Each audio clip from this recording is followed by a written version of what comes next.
ধারের টাকা ফেরত দিতে দেরি করায় মারধর, বাড়িতে চড়াও হয়ে মারধরের অভিযোগ পাওনাদার এবং কয়েকজন যুবকের বিরুদ্ধে। দমদমের দুর্গানগর এলাকার ঘটনা। ধারের টাকা ফেরত দিতে দেরি করায় মারধর, বাড়িতে চড়াও হয়ে মারধরের অভিযোগ পাওনাদার এবং কয়েকজন যুবকের বিরুদ্ধে। দমদমের দুর্গানগর এলাকার ঘটনা দেখছেন, সেই ছবি, সেই ভিডিও ভাইরাল। পরিবারের মহিলা সদস্যদেরও মারধরের অভিযোগ।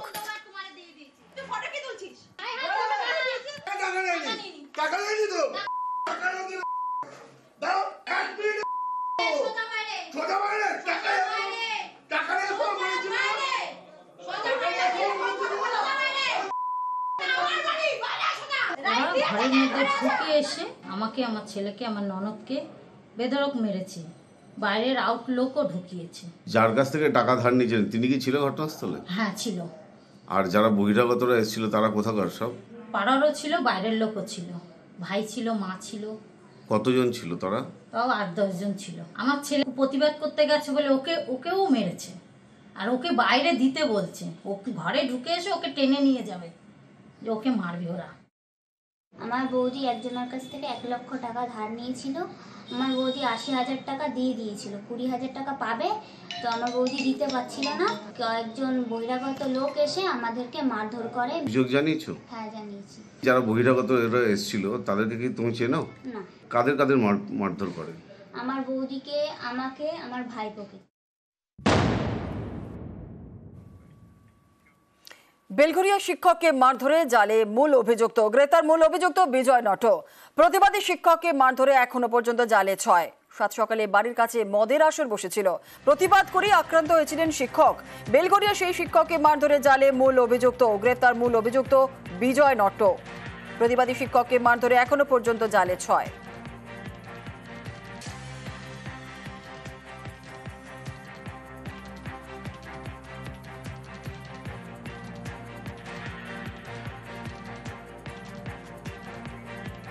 তৃণমূল কাউন্সিলরের দাদাগিরি।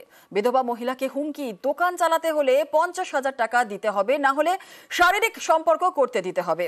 কোনোটাতেই রাজি না হওয়ায় দোকান ভাঙচুর। এমনই চাঞ্চল্যকর অভিযোগ সোনারপুরে।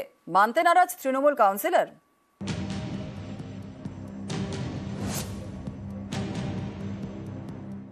দক্ষিণ 24 পরগনার রাজপুর সোনারপুর পুরসভার 11 নম্বর ওয়ার্ড ঘাসিয়াড়া। এখানেই বড় রাস্তার ধারে জামা কাপড়ের দোকান চালান এই মহিলা। দোকানটি আগে চালাতেন তার স্বামী, তখন ছিল সবজির দোকান। বছর 3 আগে তিনি মারা যান। তারপর কয়েকদিন সবজি বিক্রি করেন মহিলা। এখন জামা কাপড়ের দোকান। এই দোকান থেকে যা আয় হয় তা দিয়ে কোনো রকমে পেট চলে। অভিযোগ, সেই দোকান চালাতে 50,000 টাকা তোলা দাবি করেন স্থানীয় তৃণমূল কাউন্সিলর কৃষ্ণপদ মণ্ডল। হুমকি দিয়ে বলেন, হয় টাকা দিতে হবে, না হলে শারীরিক সম্পর্ক করতে দিতে হবে। এসবে রাজি হননি বিধবা। অভিযোগ, এরপরেই তার দোকান ভেঙে দেওয়া হয়। ওখানে আমার স্বামী থাকতে ব্যবসা করতো। স্বামী মারা যাওয়ার পরে আমি ওখানে সবজি ব্যবসা করছি। ডিএন হওয়ার পরে আমি কৃষ্ণপদার কাছে গেছিলাম যে দাদা সবাই তো দোকান বানছে, আমি কি বানতে পারবো? কৃষ্ণ বলতে আমাদের এখানকার কাউন্সিলর। বহুদিন এরকম হাঁটতে বলে, আচ্ছা ঠিক আছে তোমার সঙ্গে কথা বলবো, তুমি আমার বাড়িতে দেখা করো। বাড়িতে গেছি, বাড়িতে যাওয়ার পরে আমার বাবা গেছে, আমার জামাইও গেছে, বললো তোমরা বাইরে দাঁড়াও। বাইরে দাঁড়িয়েছি, আমার কাছে বলছে তুমি 50,000 টাকা দাও, নইলে আমার দিকে দেখো। 2টো অপশান দিলাম তোমাকে, 2টো অপশানের যে কোনো একটা মানলে আমার ছেলেরা তোমাকে গিয়ে দোকানে গিয়ে দোকান বেঁধে দেবে। তোমার দোকান হয় 50,000 টাকা দিতে হবে, নইলে তুমি আমার দিকে দেখো। আর আমি সহ্য করতে পারছি না। সোনারপুর থানায় নালিশ জানিয়েছেন মহিলা। তার ভিত্তিতে তদন্ত শুরু করেছে পুলিশ। মহিলাটিকে আমি জানি না, চিনি না। আমার কাছে কবে এসেছিল তাও আমার মনে নেই, কারণ আমার অফিসে এবং বাড়িতে প্রতিদিন লোকজন আসে, প্রচুর আসে। এটা সর্বৈব মিথ্যা, ভিত্তিহীন। আইনের পথে চলুক, আমি চাই এর সত্য উদ্ঘাটন হোক। ও যেটা বলেছে সেটা সর্বৈব মিথ্যা। ওকে আমি চিনি না, জানি না, তা আমি টাকা চাইবো কি আর এইসব উল্টো পাল্টা প্রস্তাবও বা কী দেবো বুঝতেই পারছি না। মেয়েটা এরকম কেন করলো? আমি দৃঢ় বিশ্বাস এর পেছনে বিরোধী রাজনৈতিক দলের গভীর চক্রান্ত আছে। দক্ষিণ 24 পরগনা থেকে অর্পণ মণ্ডল, নিউজ 18 বাংলা। এবার আরো এক তোলাবাজির খবর। জীবন বীমার 15 লক্ষ টাকা পেয়েছে একটি পরিবার। তার থেকে 2 লক্ষ টাকা কাটমানি দিতে হবে তৃণমূলের বুথ সভাপতিকে। এমনই চাঞ্চল্যকর অভিযোগ মিনাখায়। মানতে নারাজ বুথ সভাপতি।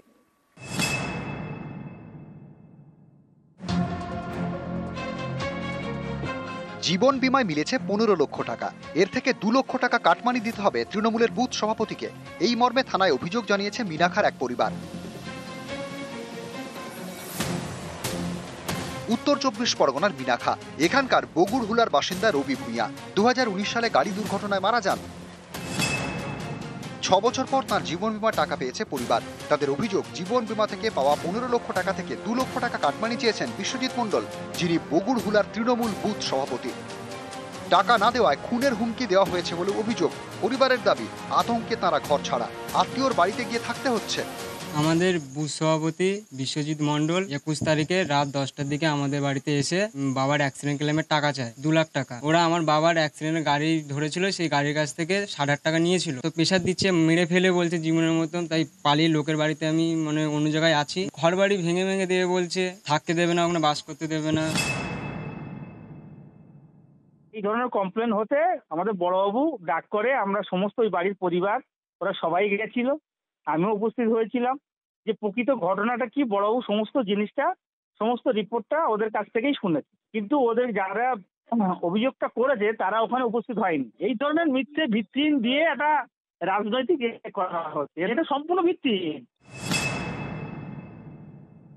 ভূঁইয়া যখন মারা যান, পার্শ্ববর্তী একটা জায়গা থেকে সমবায় থেকে এই কেস কাবারি বা ক্লেমের জন্য উনি একটা টাকা লোন করেছিলেন। আজকের ডেটে রবি ভূঁইয়া তার ক্লেম করার জন্য যে টাকা পাওয়া উচিত 10 লক্ষ টাকার মতো পেয়ে গেছে। তাহলে যে সমবায় টাকাটা লোন দিয়ে সে সমবায় টাকাটা ফেরত চাইছে। ওনার যিনি রিলেটিভ আছেন মিস্টার ভূঁইয়ার, ওনার বিরুদ্ধে পাল্টা এফআইআর হয়েছে। উত্তর 24 পরগনা থেকে অনুপম সাহা, নিউজ 18 বাংলা।